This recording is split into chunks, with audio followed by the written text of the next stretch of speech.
Go. Hi. Thank you, Patrick. Patrick's in charge of us tonight. Welcome back. It's a good Sunday night for us all, I think.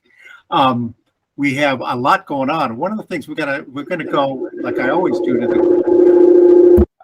Hang on. Who's feeding back? No, I'm not. It's not me. Okay. I'm going to go to the calendar like I usually do. Am I sharing like I should be? No. No. Not yet. Okay. Hang on.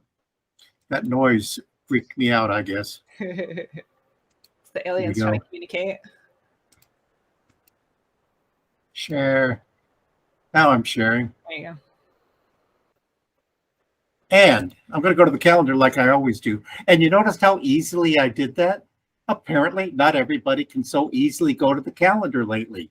I got 2 complaints lately that when people are going to the calendar on the astroimaging channel.org, that they're getting some kind of puzzle that they have to solve to prove that they're not a robot. And we can't figure that out. We can't reproduce the error with any of our accounts.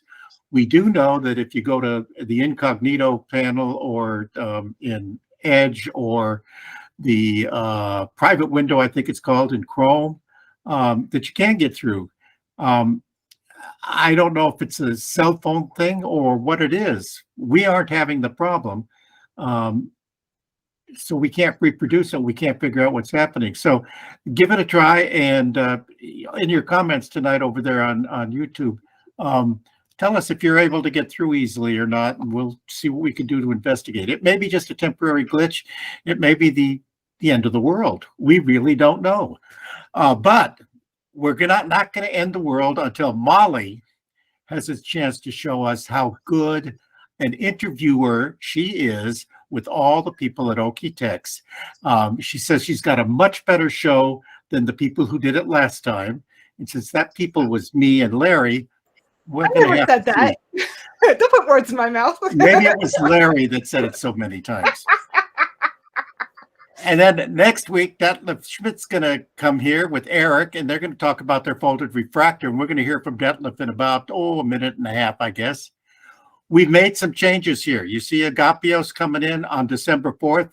Originally, we were going to have a TAIC workshop. That's where we give you some data sets and you guys send them back to us. I haven't updated this yet. This should now say, I think March is what Rory's shooting for, but we still need you to get your entries in, because the day that we decided to reschedule so we'd get more entries, we got 2 or 3 that day. So, and I think we're up to 4 or 5 or 6, but we'd like a few more. So you can get your file here. It's the beautiful data from Terry Robeson from down under. He sends us some good data on NGC 55, and then you can submit your finished image here. And it's always fun to see how many different ways the same data can be interpreted. So send us your efforts and get it in quick, and then wait until we're ready to actually show it, which will be in a while. Where are we? Oh, I know where we are. The rest of the calendar, you can see that we're pretty good all the way up until the end of January. But then after that, we're going to need some help. We need some people to volunteer to fill in some of these other dates here. Don't worry about if you've seen the program before. If it's something that you're really good at and you want to show off, but somebody's already done a program on it, I know you'll have a different way of doing it or teach us something that we don't already know. Don't worry about, but gee, my images aren't that good. My images aren't that good, but I know how to explain some things pretty well to people so that they can kind of get the idea. So feel free. Remember, it's your organization here. See all the comments we have over here. These are nice people that are getting together again every Sunday night, and we'll have 40, 50, 60 right now. How many do we have? 53 watching right now. And so, take part in it, but also contribute to it. We particularly need more people besides just old white guys. Okay. So if you're a lady out there doing imaging, we'd like to hear from you. If you've got some other things to tell us about, come on in and tell us about it. Also, you'll notice that we've hit 14,000 subscribers here. So if you've not yet subscribed, please get about subscribing so that we can, I don't know why we want more people, but get more people.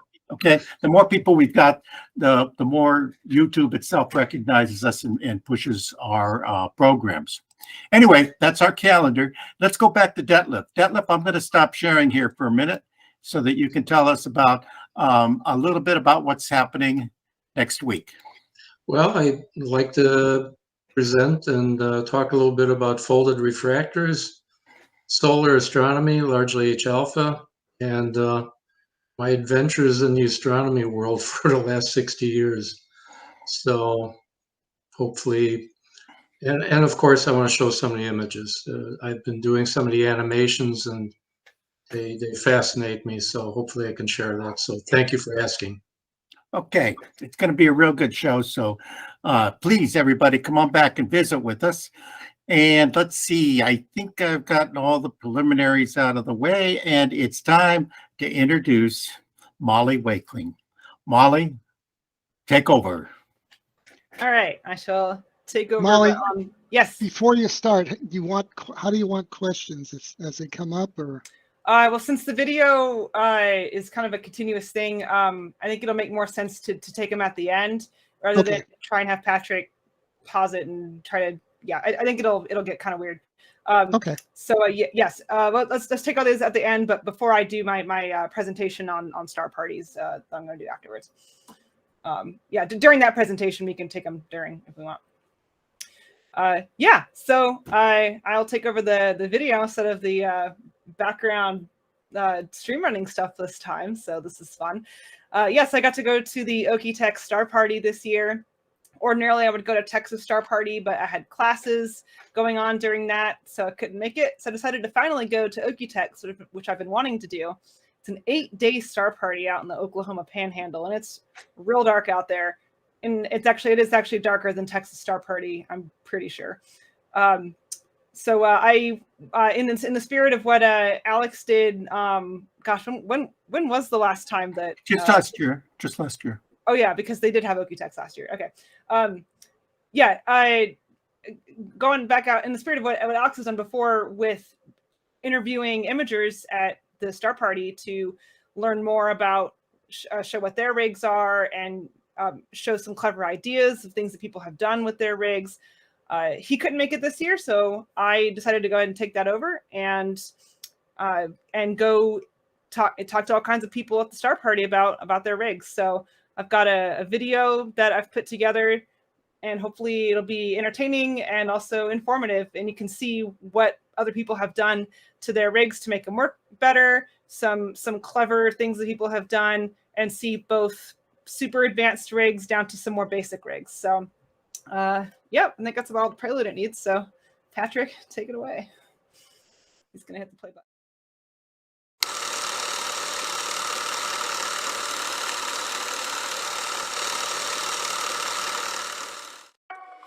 We went to the Okie-Tex Star Party this year to stare up at the dark skies with friends among the multitude of trailers, RVs, and tents. While star parties are thick with visual observers, a growing contingent of astrophotographers were in attendance, and I ran around before sunset to talk to a bunch of them and check out their rigs. Yeah, so what's your name? My name's Jay Ellis. I'm from Plano, Texas. And tell me about your rig. Well, this is a Takahashi TOA 130 refractor for the telescope. I'm using a Takahashi NJP mount. The camera is a QHY 600 monochrome. Nice. With the QHY filter wheel. Using a QHY all-axis guider and a Pegasus autofocuser. Okay. And then I operate this remotely, so I've got a computer right here. Mounted right on there. And it runs everything. Okay. I use a Pegasus power box to control the power to the devices. Do you remote into it wirelessly, or do you run an Ethernet cable into the house? I run this as a hotspot, Okay. and I remotely hook up with my laptop. Nice. I can do it from inside my trailer where it's a little warmer sometimes than it is out here. Looks like somebody wrote on the telescope. You know, I bought this telescope used, but when it was made new, the people that assembled it signed it over in Japan. And, Oh, that is cool. you know, it hasn't worn off yet. What got you into astrophotography?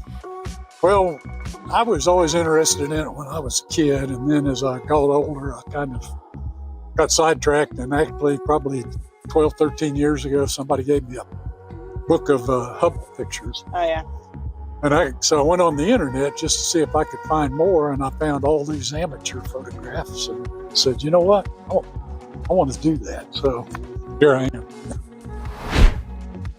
Oh, I'm Dave Cox. I am from Fort Worth, a member of the Fort Worth Astronomical Society.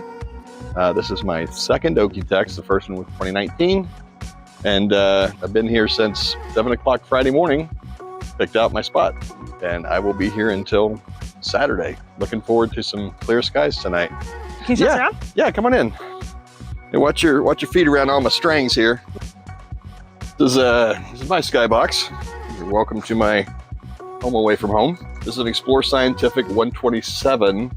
This is the FCD 100 version, which is the nicer glass. I've got a rotator, a filter wheel, a monochrome camera. I'm shooting LRGB because we've got nice dark skies here. Yeah. Guide camera up top. I've got the Pegasus Ultimate Power Box. Yeah. And it runs my Moonlight focuser, and it also acts as a hub for USB, provides power to my deuce straps, all that on top of an EQ6 mount by Skywatcher. My acquisition software is Sequence Generator Pro. I'm processing with PixInsight and Photoshop. I get up in the morning and I put the cover on my box here. It's dark enough that I can actually run through and do some processing. I spent the first 3 nights shooting the Embryo Nebula. I'm also doing a 3-panel mosaic of the Andromeda Galaxy. Oh And yeah. I'd like to have a nice big wide print. It's about almost 1,000 millimeters. So it takes 3 frames to get the entire Andromeda Galaxy. Yeah. I've also got a little SkyGuider Pro with my Nikon Z5 on it and a 20 millimeter lens. I've kind of experimenting with some Milky Way photography. So spent the last couple of nights taking pictures there, and it comes out the way it comes out. It's all a learning process. How long have you been doing this? 3 years. No way. Yeah. I started about 2 months before the 2019 Okie-Tex. I stumbled across one of Trevor Jones's videos, and it made me realize that, oh, this is a thing that I can do. I can actually do this from my yard. I now have 5 telescopes.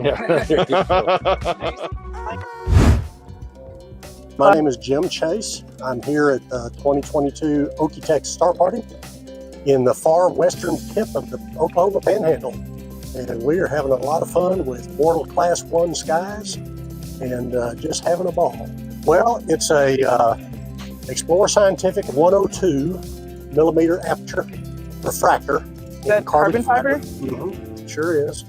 It's kind of a myth. I call this my power leg because it has all the power bricks on it. It's a Celestron AVX, Advanced VX is what that stands for. Is there anything like clever or different that you've done to get this to work well for you? I won't say clever or different. It's just I've got all the bases covered. And what I mean by that is I've got the dew heaters, I've got the guiding system. It's built in, the small scope up on top is the guider, and then the primary scope with the primary camera. I've also got motorized focuser on there that both the mount, the focuser, and the guider are all computer controlled. Nice. And I've got my computer control equipment is over here on the side. Okay. So I'll be working from there tonight to get it going. I have been looking at the sky. I used to be a scoutmaster, and I used to help boys get their scouting merit badges for astronomy. Mm-hmm. And that kept me, connected to the sky. I moved out into a rural area outside Tyler, Texas, where I have Mortal Class 4 skies.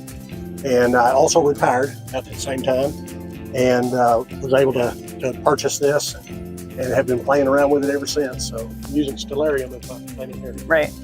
PPT for control. And then on the processing side, I do Deep Sky Stacker and Photoshop. Let's talk to Larry over here. Yeah. You need to talk to Larry. His rig is pretty cool. Larry looks Very modern. All right. Well, thank you so much. You're welcome. Hi, my name is Larry. I don't have a club. I'm kind of new to astronomy and especially astrophotography. Where you live at? Tulsa, Oklahoma. Post Drive. Yeah, so this is my first real telescope. I've had it about a year, put it together right before the last Okie-Tex Star Party. It's a William Optics FLP 132. It's a huge scope. It's okay. That's very pretty. It's the color scheme was kind of accidental. They had the red in stock, so that's what I ordered. Everybody likes it. And then I wanted to try the ASI Air, and it only works with ZWO products, and they're all red, and so it just kind of came out like this. And this is the Ioptron SEM 70 or 120? Yeah, the CEM 70. Okay. You know, the Ioptron Tripe here. I run it all off of a 40 amp hour battery, which is plenty to get through a night of imaging. A little 60 millimeter William Optics guide scope. I'm really meticulous about cable management. I either acquired or you know, custom terminated every cable on there so they're the right length for what I needed and no longer. Lots of zip ties. Yeah. The USBs I was able to find, you know, from some online vendor that, you know, made this one in a, you know, 16 inches or whatever. Proper length. Okay. But yeah, like the dew shield, the dew heater strips, I terminated those, and of course all the Anderson power pole stuff. Yeah, I was going to say there's no cables going to or from this telescope. You got the ASI Air. That's good. Yeah, right. Control it all with an iPad. So what got you into astrophotography? My job is I do a lot of electro-optics, sensors, and, you know, processing the data, and, you know, background subtraction. It's mostly infrared. That's what I've always done, and I just thought, you know, I should probably like look into, you know, astrophotography. I might be able to do okay at that. So yeah, it's been a lot of fun so far. It works great. My name is Kurt Meyer, and I'm from Madison, Wisconsin, and I'm not in any club. I just come here on my own, but I was in the Madison Astronomical Society. And I mostly do visual observing with that 15-inch Dobsonian that's still covered up. But I got out, I had a nice point and shoot, and it had raw capture, and I pointed at the Milky Way, and I was amazed by the results. And year after year, I got fancier and fancier and ended up doing a lot of wide field astrophotography. But I've kind of stopped short of building the big rigs like some of our neighbors had. It's the post-processing it's a full-time job. So this is a Skywatcher Star Adventurer that I won as a tour prize. I used to use an old equatorial mount that I had that I'd rigged up an aluminum plate for, but I had the tripod, and it works pretty well. And it's a tracker, and it's got a polar finder, and I haven't really used it yet. So tonight will be the first time I really do imaging with it. This is a Nikon D7200, and this lens is I really like it. It's the Nikon 180 millimeter f2.8 ED. Ooh, nice. And it has nice round stars out to the corners. That's and you great. Can shoot it wide open, and I usually stop it down on one anyway. Great. I hope you get some good images of that tonight. Well, I'm looking forward to it. Yeah. Hi, I'm Mike Miller from Pittsburgh. Made a little bit of a drive to get here. So this is kind of a weird setup, but I've got a Mach 1 with the original William Optics Star 71 on it. And I know it's a lot of mount, but you can't have too much mount. Mostly this is controlled by how much I can fit in my car. I usually use an Edge HD 8 with a Hyperstar, but I couldn't fit that in my car with the camping gear to get out here. This is actually, I just put all of this stuff together for this trip, basically so that I can fit everything connected in the box. That's nice. And I don't have to set it up in one go. But I've got ATIC Horizon, ATIC filter wheel, the ATIC OAG. This is the Lodestar X2. Nice. This is pretty old too, but I mean it's still a really good camera. Yeah. Most of this gear actually swaps straight onto the SET. Okay. I just take the imaging train off and stick it on there. Perfect. I love the Pegasus, but you could probably tell there's one thing I don't love about the Pegasus, and that's that it has a blue LED. Oh yeah. And light just leaks out of everywhere on this thing. So like when I'm at home, it's fine, but when I'm at a star party, I don't want to be shining blue lights around. In fact, I can see it already. I've been sticking tape on it. Yeah, I do that a lot. The newest thing I bought actually just this year is the Pegasus focus motor. Okay. It's nice. The only thing about it that some people might not like is it doesn't have a clutch. So you can't turn the knob at all. Yep. And that's worked great. And switching over to Nina has made a lot of this stuff work a lot more better. This is my first time here. It's the first time. I mostly go to Cherry Springs. Oh yeah. This is a lot better sky. As much as I love going to Cherry Springs. Can you tell us about your power system down here? Yeah, so this is, so what I do is I don't use a laptop. I have, if you want to take a picture here, it looks messier than it is. But I basically have a power supply, USB hub, you know, power rig, and then this is actually an Intel NUC. So Okay, my yeah, computer's in here, and then I have an actual monitor at the desk. But I've just bought this. Oh, is that a little plug-in monitor? Yes, so I actually have a second monitor that doesn't turn on. I have it. Now that I'm polar aligned. I just remote into my NUC from like my cell phone and call it a day. Well, I was doing that, but I had some problems with it, so I was like, it's nice just to have a monitor at here. Yeah. And then, because the biggest problem I had with having a monitor on the table is, I'm my polar aligning. I'm like looking at it and then coming over here. That's what I use my phone for. And Exactly, and yeah, so like I was either remoting with the phone and then just watching it. Another plug for Nina, the polar alignment thing. 3-point, I think there's more than one of them, but the one I use was the 3-point polar. Okay. I own a Polemaster and I don't need it for the main scope anymore. All right, well this is great, thank you. Yeah, thank you. My name is Beryl German. I'm from Jefferson City, Missouri. The Central Missouri Astronomical Club is my club. That's located in Columbia. And I do astrophotography and wide astrophotography. Yeah, so tell us about the rig you still have left set up as you pack up. This fancy critter here is an old Meade setup. Okay. This is basically your Celestron CE4 or CG4. Oh wow, okay. I tried to find a motor drive for it, but they quit making it. Oh yeah. So I was able to get the Orion adjustable speed drive to work, and it's, you know, I can set it up for the sun or set it up for side reel, and it'll track beautifully. That's awesome. This is a Polemaster connection for Polemaster. What camera do you usually run on there? This is usually a DSLR Awesome. with a nifty 50 lens. Nifty 50, all right. Yeah. It does a real good job. If you have a HA sensitive DSLR, Yeah, I got to get one modified. yeah, they show a lot of the nebula Yeah. for the whole thing. You can see it from the ground all the way up while you're here. You got all your power and stuff on the legs there? Yeah, instead of having them off station, I just put them all right here. Okay. This is your USB hub, 12 volt power.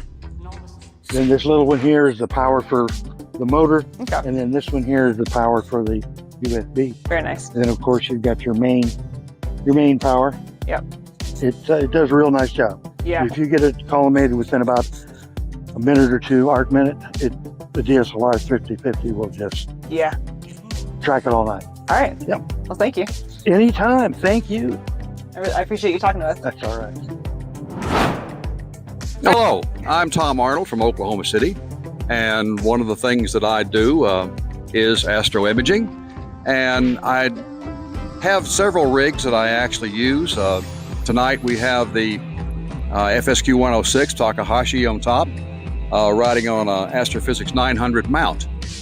We're imaging tonight with the QHY 268C, a one-shot color camera, really taking advantage of the really dark skies out here, so you can really shoot one-shot color. Tonight we'll be doing the Veil Nebula, probably be shooting it until it actually sets. Hopefully get at least 4 hours on it before it gets below the hill over here. You can do that in wideband or? Yeah, this is all wideband imaging. Okay. And we want to do that because we have such dark skies out here that we can actually use broadband imaging. So you've got like a eyepiece and a camera on your guide camera? Is that Oh right? yeah, I've been doing that for 30 years. When I have some kind of a guide on it, I'll always have an eyepiece on the guide's camera because I want to be able to see the field of view I'm looking at to try to find the guide star for guiding on the object. I got really tired many years ago of, well, where's a star? Can't find a star. Started out with off-axis guiding, got thoroughly disgusted with that, and decided to go to an actual telescope on the side for guiding on some of these objects. Okay. And obviously, the dimmer you go, you've got to have a bit more aperture. That's why I bought these little small refractors to go as strictly guide instruments off of the main imaging scope. Okay. And you run everything off of a NUC? I started looking at some of these computers that are available, and the price tag just seemed ridiculous. And I came across this little computer here.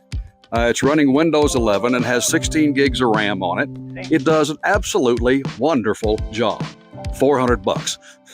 Got your command center over here. Oh yeah, now this is first class.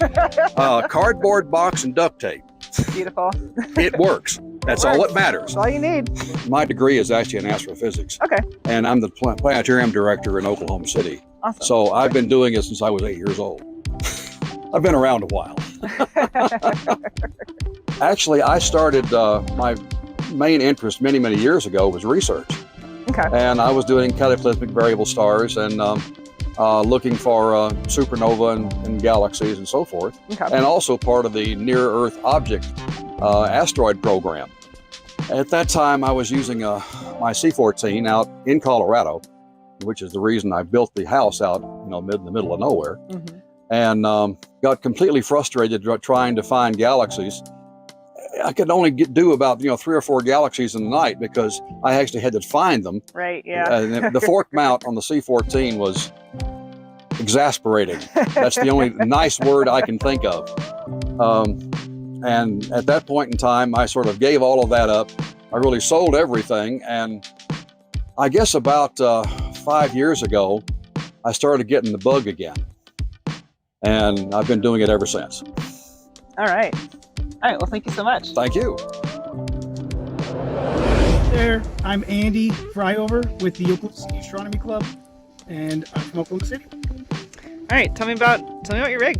All right, take a look at it. It's pretty basic setup, but like Molly and I were talking earlier before we started recording, it's pretty accessible, it's pretty affordable, but it gets the job done. It gets the job done right. I've had my EQ6R Pro for several years. It's an older one, kind of the Gen 1 model before they did the USB input, but works good, works really solid. I guess we start on the top, kind of work down, might as well.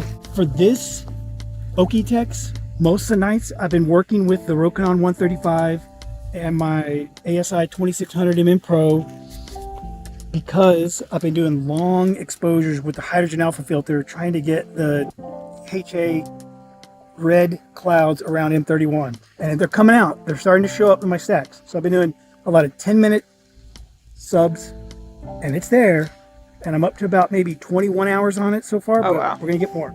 So is that using monochrome?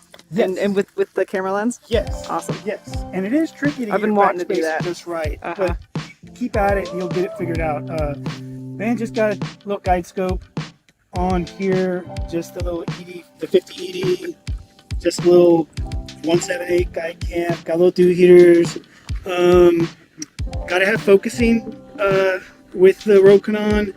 I do see a lot of people, they try to get the little 3D printed little focuser brackets and stuff, and they're okay, but when you're out here, you need robust, you need something strong. So what I like to do, I take scrap pieces of aluminum angle iron, and I kind of just make my own kind of brackets and mount things where I need them to go. So these are all stuff that you could just buy. Like I start off with just a plate, and then just cut them up where I need them. And also, I see a lot of people that get into this, they think they just want to build up and up and up and up. I don't do that. I want to keep it compact and kind of keep it balanced. Yeah. So that's why I've kind of kept it out. But yeah, just controlling the whole little simple setup is second gen ASI Pro. And of course, it has the junky Wi-Fi built in. So just get the cheap little Wi-Fi extender, and it helps out a lot. So, and yeah, just a little pole master. I added this little extension period, so I like it. When I set up, I like my tripod down low, so it's real stable, sturdy, out of the wind. But this helps out just so I don't whack when I got my refractor on, especially. Yeah. The filter wheel and all that good stuff. But it's been working great. I like it. But yeah, this whole setup can also handle the 100 ED Esprit. Yeah. That's kind of, I go back and forth between those two. Here's the real secret sauce though, okay? So out here, especially like at Okie-Tex or wherever, they work hard to provide good electric, but you can't trust it all the way. So I took an old toolbox, right? And inside the old toolbox, I have a deep cycle AGM 12 volt battery with a Noco Genius 5 amp maintainer charger. That's the trick as well. You don't want to just slap any charger on there, because if it can't detect when the battery's topped off, it'll overcharge it. That's not good. So it's a Tinder / charger, and it works great. And that's what this plug is here, just going into the Noco. And then everything comes out off the deep cycle battery. So I've got like 4 DC ports coming off of it, so I can run a couple of telescopes. That way, if the power goes out, whatever, nothing shuts off. You just keep going and you're good to go. And then I even have a little inverter in here. Yeah. So 750 watt inverter, and I have a little outlet over here for AC power if I need it. You know, so if you have your laptop or whatever, you need to charge your laptop. So just a lot of connections, you know. And it is a little heavy, but it's not too bad. But that's the little setup. It's the little white field setup, and it's fun. And it's getting the job done. We'll see how it all turns out, but it's my go-to rig. I've been rocking this rig for 2-3 years. It's not that fancy, but I like it to be robust and dependable, so that's good. There you go. And then the other stuff I'm already put up. So yeah, that's this is the last night here. It's all good. Yeah. Yep. Hello, I'm Molly Wakeling from the Miami Valley Astronomical Society and also the Astro Imaging channel. And after showing off everybody else's rigs, I really had to show off my own rigs. So let's actually start over here with my, what I call primary. So this is my 9 1/4 Edge HD on my lovely Paramount. I run this rig and that rig off of this mini PC down here, which I remote into from the laptop that's sitting on the table, or at home, I usually remote in using my desktop. All right, over here, this is my Takahashi, which I bought used. This is my Ioptron 740 that it sits on. For each of my rigs, I have a power box down here at the bottom that has the power strip and all of the AC/DC bricks. And then I run all the power cables and the USB up one of these bundles.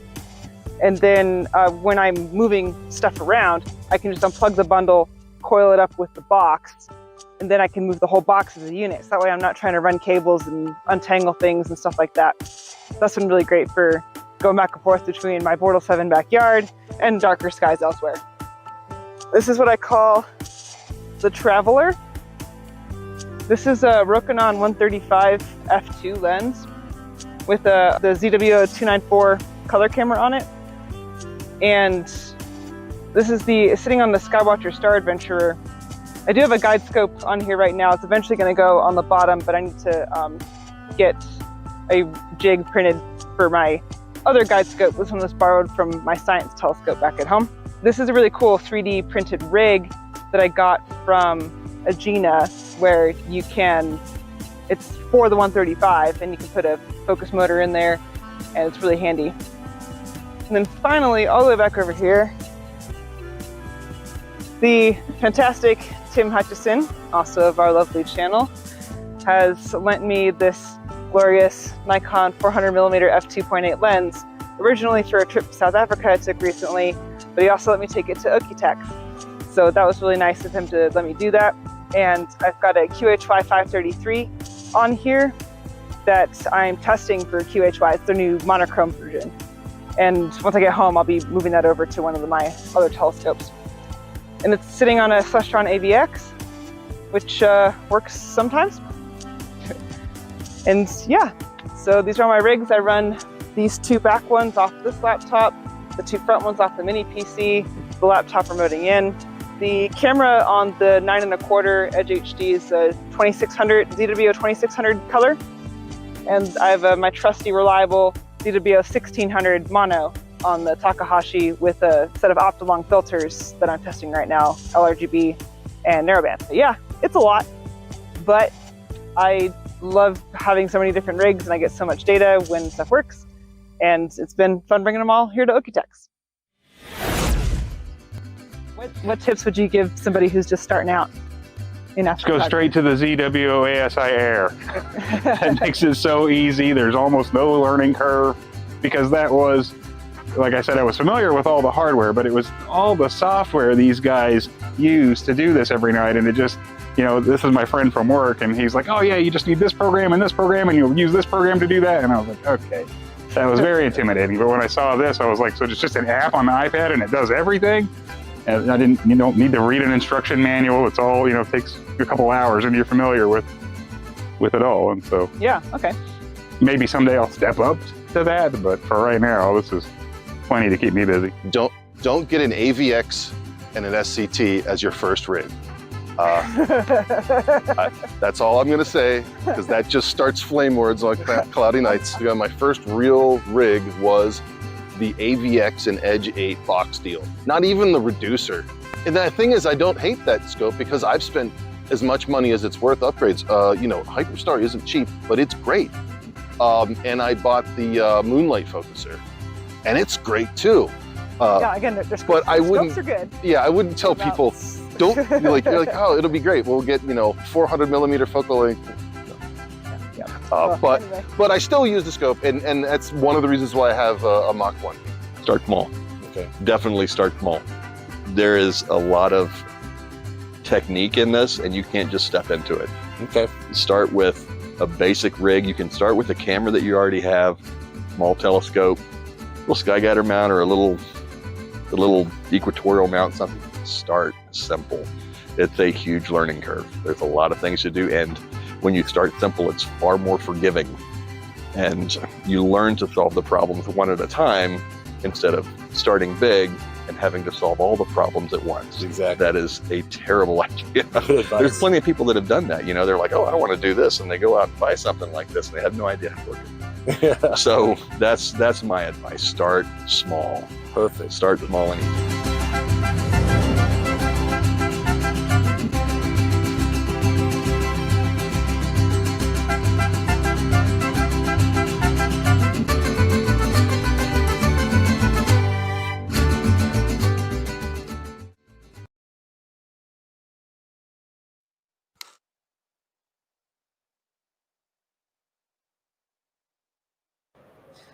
All right.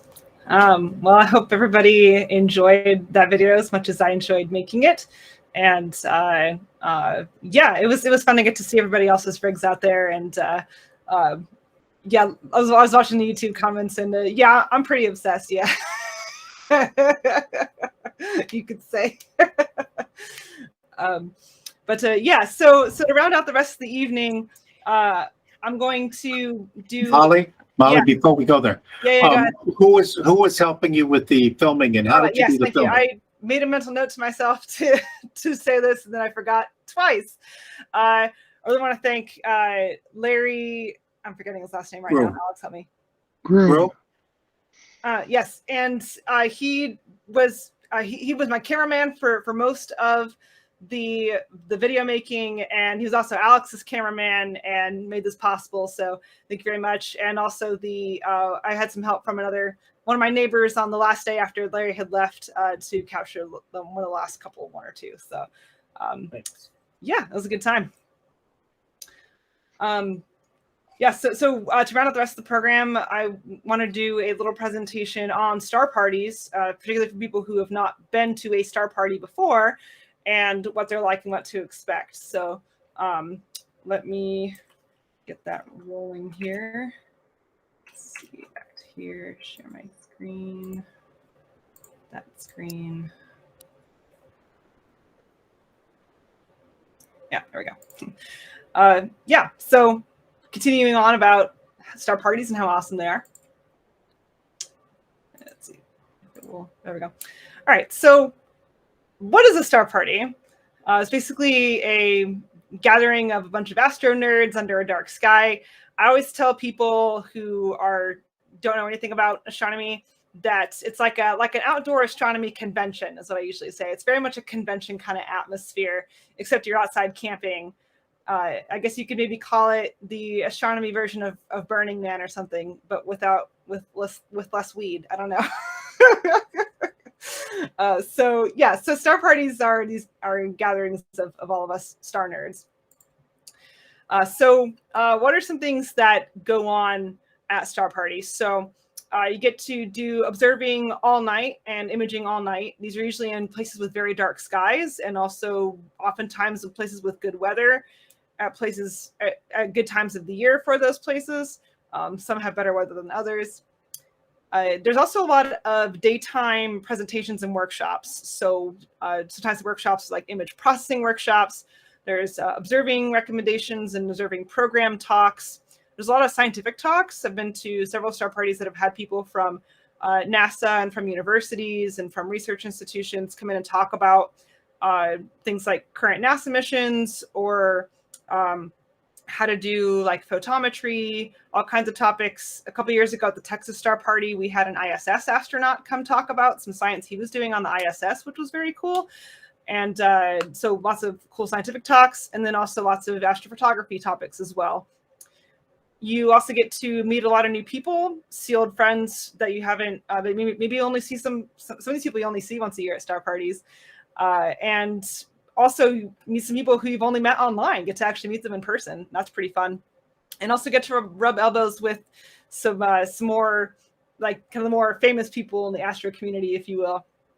Sometimes, so we had like Trevor Noah, Astro Backyard was at Okie-Tex. John Talbot was at Okie-Tex. A lot of heavy hitters go to these things sometimes. There's lots of daytime activities to do at a lot of these star parties: hiking, birding, grilling food and consuming beverages of choice, relaxing in the shade. They're just also fun places to be during the day. It's not unlike a summer camp for grown-ups, in my opinion. It's a good time. This is me and my Astro minion, Michaela, in front of the Green Bank radio telescope out at the Green Bank Radio Observatory. So their star parties go on pretty much every month of the year, all over the country. I've listed on this page and the next page star parties in the US and Canada, but they're all over the world. I was going to add a couple more slides with star parties from other continents, but it was already getting too long. So they run pretty much most of the year. If you go south, you can do some stuff during the wintertime, and then the rest of the country during the summertime, and into parts of Canada as well. And some more on this page here for the latter half of the year. And Sky and Telescope publishes a list of star parties in North America, or at least I only saw US and Canada on there. But star parties to go to throughout the year, and you can go look at Sky and Telescope's complete list, or hit up the old Googling machine, of course. So what are some reasons that one should go to a star party? One is dark skies. It's even if you have a dark sky site near where you live, it might only be, like for where I live, our dark sky site's Bortle 5, which is, you can just barely see the Milky Way in the summertime if the atmosphere is behaving. So being able to take a dedicated trip out to a dark sky site is a lot of fun, and get a lot better observing and a lot better images. You can make new friends. I've made all kinds of new friends at star parties who I see there year after year. And sometimes people from other countries come. Texas Star Party a couple years ago had a rambunctious group of Australians come who were a blast, and I think made friends with everybody at the Star Party. You can look through really big telescopes. This is one that's at the Hidden Hollow Star Party here in Ohio, and it's a 36-inch Newtonian that they open up on clear nights. At a lot of the bigger, many of the star parties, you can find some people who have big giant Dobs. I've looked through 20-inch Dobs. I've looked through 27-inch Dobs. And there's one guy at the Texas Star Party who has a 36-inch Dob, and it is mind-blowing. And a lot of these folks are happy and willing to share the views through their telescopes. You can also go admire all the strange contraptions that people have built to do observing in fun and unique ways, both imaging and observing. This is a visual observing chair that I found at Texas Star Party. He currently, in this configuration, has a 6-inch Schmidt-Cassegrain strapped to it, but can also strap binoculars to it, and that's an old car seat there. Yeah, people are very clever. And so some of the star parties like Cellophane and Texas Star Party have competitions for amateur telescope making, both for making of the actual telescopes and for things like this crazy contraption chair. And of course, I've mentioned before attending cool talks. This was a fun talk about how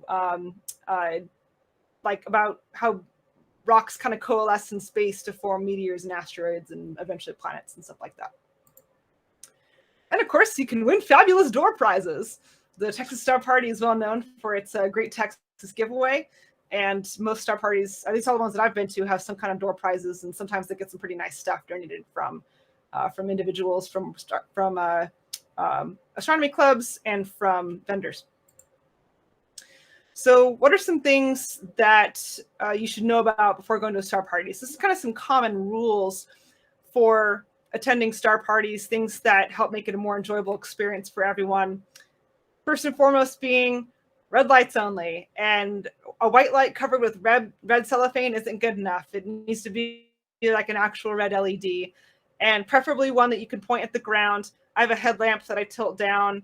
I also put some blue painter's tape on it to make it a little dimmer, or just use like a dimmer red flashlight instead.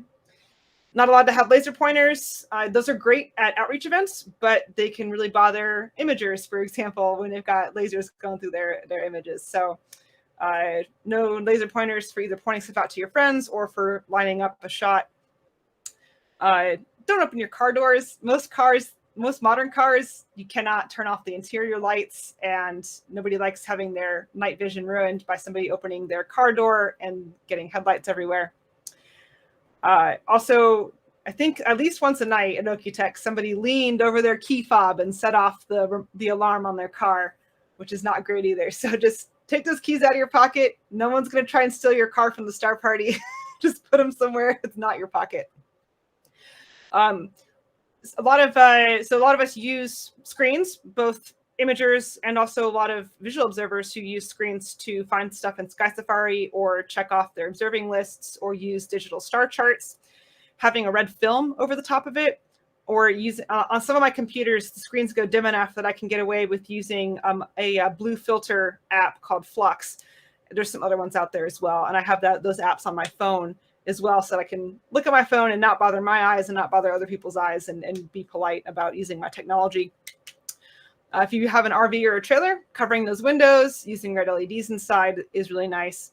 And especially on astrophotography gear, those things are covered in LEDs. So taping at least some of the brighter and/or non-red colored LEDs over is nice for your neighbors and for yourself. Some tips that help make a star party more enjoyable that are not rules are dress warm. Even if it's summertime in the South, it still gets cold at night. Even if the forecast is like 65, when it's like 2 o'clock in the morning and you've been standing all night, you're going to be cold. Dress warm. I bring my winter coat to Texas Star Party, so it's worth it. A lot of star parties have rules about music and wearing only headphones. Everybody has different tastes. Check pet rules. If sometimes dogs aren't allowed, sometimes they're only allowed in certain areas. Sometimes they have to always be leashed. Nobody wants a dog going and knocking over their telescope. Consider sharing your telescope view with people who are passing by and your neighbors around you. I know a lot of people go to star parties to get through observing lists, and you should do that. That's great. But it's also nice, so when I'm done, when I got my imaging rigs up and running, I wander around and go look through people's scopes and do some visual observing. And I really love when people are happy to share their views and just let me kind of tag along with targets they're observing. Do as much setup during the day as possible so that you can maximize your nighttime hours, and always bring snacks and potentially beverages of choice. Really, a lot of these events are beer clubs with star problems. It's a good time. Don't drink too much. So star parties really vary in what they have to offer in terms of amenities like camping and food and stuff like that. So for instance, at some star parties, they actually have some bunk houses you can stay in. Texas Star Party, for instance, Green Bank, Hidden Hollow, Okie-Tex. Okie-Tex has a couple of bunk houses, not as many as the others. So sometimes you can stay at a bunk house, it's like a cabin sort of thing. Otherwise, it's usually RVs, trailers, and campers. Some star parties have enough electricity to let you plug in. Many star parties don't. Okie-Tex only lets you plug in astronomy gear and no trailers. And a lot of other star parties don't have enough power to even run telescope rigs. Like Green Bank, for example, doesn't run power on the field. So you got to be prepared to use battery power and to boondock. I've seen people camp in their cars or with those tents that go on top of the car. Obviously, you only do that if you can actually turn off all the lights in your car or remove fuses or something. I've seen people camp in their equipment trailers too. Depends on how comfortable / miserable you want to be and how much money you want to save. Or some star parties have hotels and bed and breakfasts nearby that you can stay at as well if you are tired of camping and would rather stay somewhere a little nicer, except you have to park your car pretty far away to not blind everybody when you leave at night.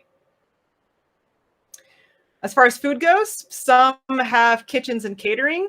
Some have food trucks. I've not been to enough to kind of get to gauge how many have catering versus food trucks versus just a snack bar. Maybe you guys can chime in the chat with some experiences that you've had. Yeah, especially if you're camping, you can always bring your own cookware and do your own cooking. Of course, no flame type stoves after astronomical darkness starts, unless of course you're inside. And only in trailers where it's safe to do it and you pop your windows for ventilation. Yeah, so keep the light down. And most places are too far away from town to be able to just pop in to get a bite to eat at fast food or something. So I'll make sure you have what you need. So Molly's advice for doing astrophotography at star parties is to assemble your entire rig from top to bottom at home before you leave. That way, if you, like, sometimes you don't think about, like, I might need these tools or these adapters or these cables, because you think you've got everything on your checklist, but until you actually put it together, then you're like, shoot, this is not the right adapter after all, or I grabbed the wrong size hex wrench, something like that. So assemble it at home so you know that you have everything. I keep copies of all program install files and driver install files, because I have before had to spin up a whole new computer in the middle of the night when my main imaging computer wasn't working. So keeping files locally, or I've had to reinstall stuff before too. Keeping files locally means that you don't have to try and find internet somewhere or try to use the internet at some of these star parties. Some of them have iffy Wi-Fi. And if you're going to do any configuration changes, don't try them at star parties. I know this is very much pot calling the kettle black here, but for in general, I recommend not trying new configurations or new equipment at star parties, only new targets. And yeah, that's what I got. I'll stop sharing my screen here. So, Molly, yeah. We did have a couple of questions from Marcia. Okay. One was, what star parties you going to next year? Yeah, so next year, I've had to curtail my star party travel a little bit because I'm in the final stretch of my PhD, and I got to be doing research, and really data analysis. So I'm trying to kind of reduce the number of vacations I take next year. So I'm going to try and go to one in West Virginia, I think. I'm going to see if I can go to Almost Heaven, but that'll be about the time that I'm defending my dissertation, so that may or may not happen. I have too much electronics to go to Green Bank now. I require too much power, so I can't go to Green Bank anymore. I don't know. I'm hoping to go to one that's within a day's drive of here, but I'm not going to be able to do Texas Star Party or Okie-Tex next year, unfortunately. Yeah, I think Marcia's asking is, can I be in next year's video? Ah, absolutely. Except I might not be filming it. Okay. The other question she has is, you know, that list of star parties you had, you took that mostly from Sky and Tel. Correct. So it's already on the website someplace, or on a website someplace. Yes. So actually, I think I just Googled like star parties, and Sky and Telescope had a link near the top with all the ones for the U.S. and North America. I don't know if somebody who's not currently talking can maybe go find that link and put it in the chat.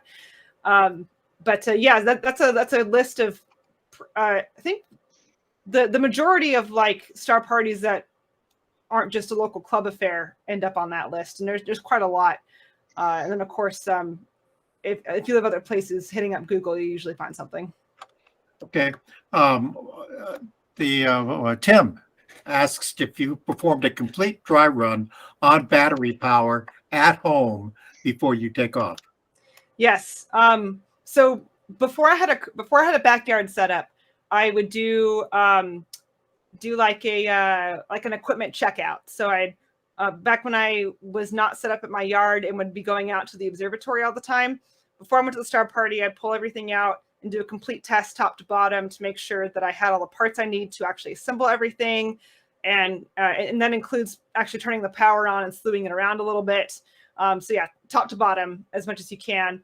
Nowadays that I'm set up in the backyard, my rigs are running all the time, and I usually just overpack. I have a toolbox that has a whole bunch of extra tools and nuts and bolts, and then I have a box full of spare cables, and because I can't tell you how many USB cables I've stepped on in the middle of the night and broken. So it's always good to bring extras of those as well. How do you charge those batteries while you're at a 6-day Star Party? Yeah, so Star Parties that don't have power on the field will typically have like a charging barn or something where you can go recharge your batteries during the day. For boondocking, I bought a 160-watt solar panel and recharged my trailer's battery, which I could also use to recharge my telescope batteries if I was running my scopes on batteries. My trailer battery was recharged before I even woke up in the morning with the 160-watt panel. Okay. I think we've got all the questions. There were no questions during the video itself. They were all just fascinated with watching everybody and how they did, stuff like that. So, Molly, were there any big rigs there that were doing astrophotography? You're talking about like large imaging rigs, or 12, 14, 16. No. I think potentially with my 9 1/4 Edge HD, I might have had one of the larger imaging telescopes out there. A lot of people don't have as much space in their car. I'm really good at packing, and it's just me, so I can fit all 4 telescope rigs in my car. But yeah, and a lot of the larger telescopes tend to be really heavy to set up and bring to a Star Party. There's no reason why you couldn't bring your 12.5-inch or 14-inch plane wave CDK to a Star Party. I just think a lot of people who have those have them set up in a permanent way is probably also why people don't tend to bring the larger scopes out. yeah, I've seen big ones at Texas, AP 1200s and stuff like that, carrying big scopes. But no, generally speaking, people don't take those rigs to the Star Parties. Molly, Tim wants to know, you mentioned something hollow in Ohio. Yes. So the Hidden Hollow Star Party, it's up near Mansfield, Ohio. So it's about an hour north of Columbus. And it's usually, we get maybe 1 or 2 clear nights over that 4.5-day affair. And it's usually pretty cold and chilly, but it's a real fun group of people. And it is fun to go look through that 36-inch Newtonian they have up there. So that's a good, it's a little Star Party. I think usually 30 to 40 people, but it's a fun one, Hidden Hollow. So are generators allowed, I assume, during the day? Yeah, I forgot to list that point. Yeah, so Star Parties will have rules listed on their website. Most of the ones that I've seen only allow generators after 11 a.m. and until nightfall. So don't expect to be able to run your astronomy gear on a generator because it just disturbs other people at the party with the fumes and the noise and stuff. But you can recharge your battery on that during the day if you didn't have solar panels. And yeah, with you guys here, like, what are some other rules and things I didn't cover? Advice for Star Parties. I just want to say that I've been to a lot of the Star Parties out there, and they each have a personality. And they each have traditions, and they each have, everybody knows that. Why are you even asking that kind of thing? And just be cool when you get there, and calm, and just accept it, and then kind of learn those things as you go. And don't be timid about asking what that particular referencement and things like that. Go ahead and ask. Not that I would ask because I'd be embarrassed because, you know, they tell me and like, way, you don't know that stuff. Also, I think do your homework. Molly mentioned that, well, in this Star Party, you could do that, and that Star Party, you could do that, and that Star Party. Well, find out before you go whether you can do it or not.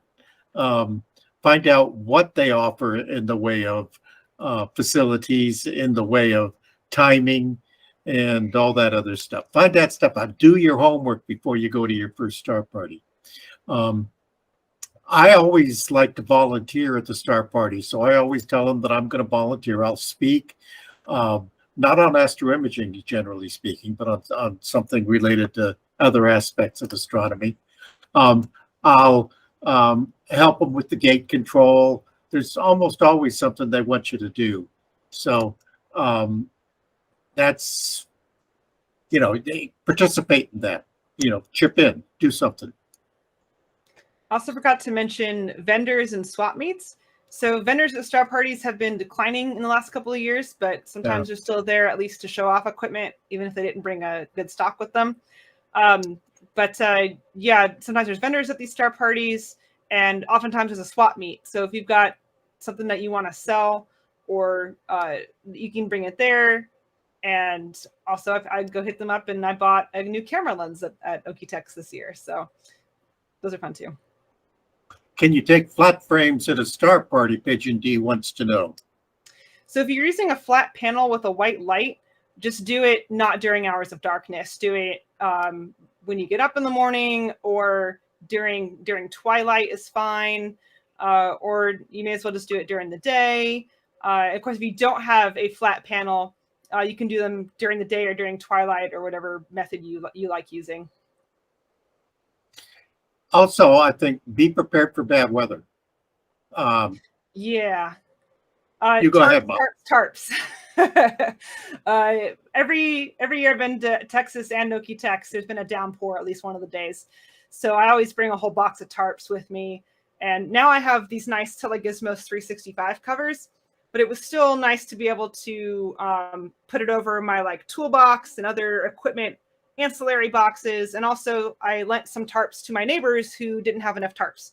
And with tarps, you also need to bring stakes and bungee cables to batten down the hatches. So yeah, definitely make sure you have either a way to cover your stuff, or if it's a small and light rig, you might just pick it up and put it in your car, but you're gonna have to pay attention to the weather for sure. And one other thing you should be prepared for bad weather is bring some books and magazines and your iPad reader and all that other stuff, because sometimes there's nothing to do. You know, you're just sitting around. You go into wherever the light is, they'll turn a light on and let you just sit there because it's cloudy outside. They can't do anything else. Here, maybe TAIC should do a party of its own. Yeah. Didn't that topic come up one time in our These things are a lot of work. If I've been on the board at RTMC.